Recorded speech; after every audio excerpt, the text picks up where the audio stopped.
Hello and welcome back to another episode of Can I Turn My Old Crochet Project into a New Knit Project that I'm actually going to wear. I think that there's a big glare in my glasses from this light, so I'm just going to take them off because I'm going to change my shirt anyway.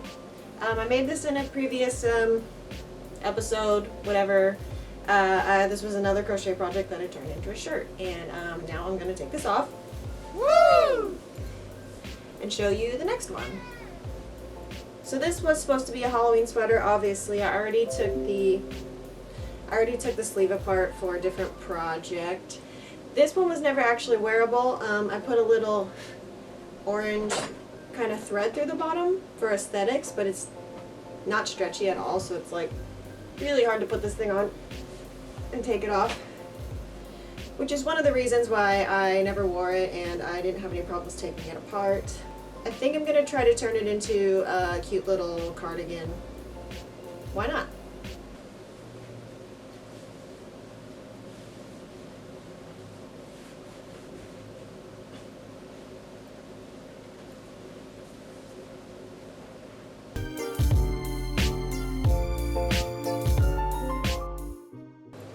Before I get too far into unraveling this, I'm going to do a little test to see which size needles I should use. Oh gosh, I already made a mess. I'm gonna try the biggest ones that I have first. I think I'm just in one of those floor moods today.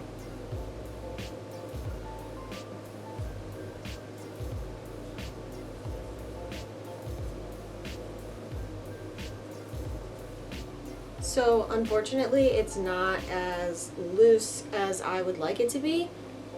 But these are the biggest needles that I have that are not metal, and in a previous video I suffered through hours of using metal needles and it was so loud and I hated every second of it, and I'll never do it again.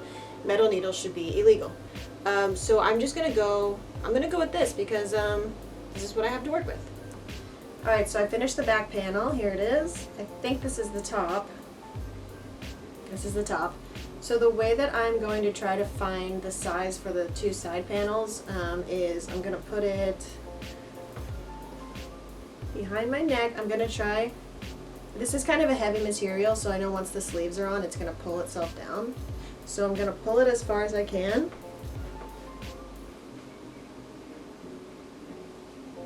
And try to find the smallest amount of stitches that I can use for a neck hole that'll still, fit my neck. And this is what we got.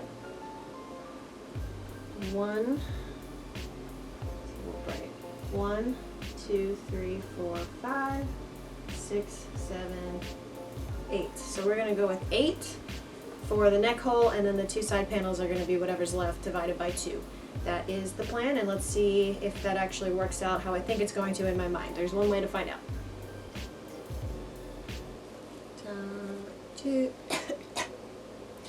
Time to say goodbye. Today's look is absolute dork in a shirt from Target. Alrighty, so I finished the back panel and the front side panels and they're looking really good to me. So for the sleeves, I always struggle with sleeves, but this is what I did, just in case you want to try to do something like this. I put it on top of me,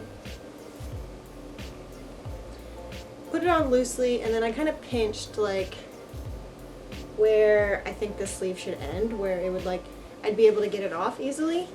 And that's what I did. I marked with the orange, like this. Then I measured how far across the orange is. I got 21 inches.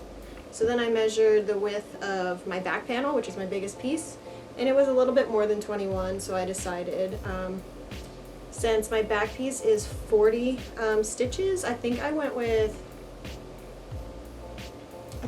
36 as the widest part of the sleeve. And then for the thinnest part of the sleeve by the wrist, I took my front panel and I kind of put this around to see what that would be like. And it was a little bit tight. My front panel is 16. So I decided to make the smallest part of the sleeve 20. So it starts with 20, it goes up to 36. This is it right here, one of them. I think it's going to be pretty good. I just have to make one more. The problem that I run into is the weight of the yarn. It pulls down, so it'll stretch this out when I have the sleeve on. So it's trying to figure out how to not make the sleeves too long, basically, knowing that it's going to pull itself down. I think I have a good length. I always go a little bit on the shorter side just in case. So here's what I got going for me so far. One sleeve left, and then we can see if this actually worked at all.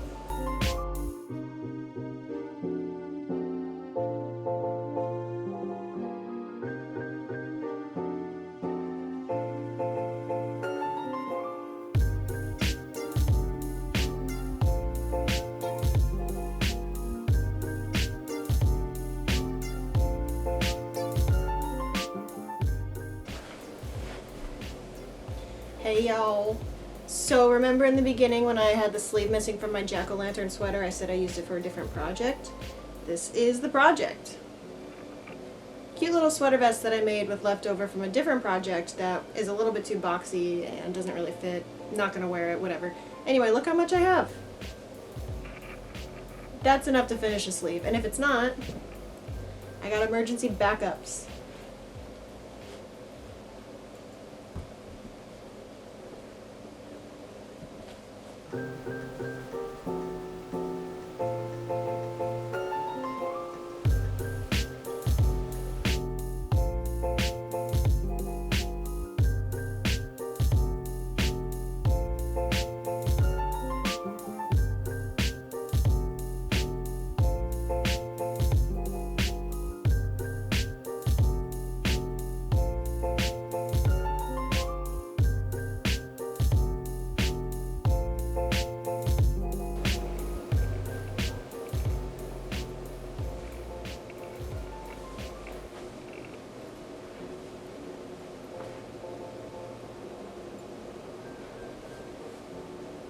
What do we think? The only thing I don't like about it is that the sleeves kind of poof up because maybe they need to be put on more loosely, or I'm not good with sleeves. I've said it before, I'll say it again, I'm not good with sleeves.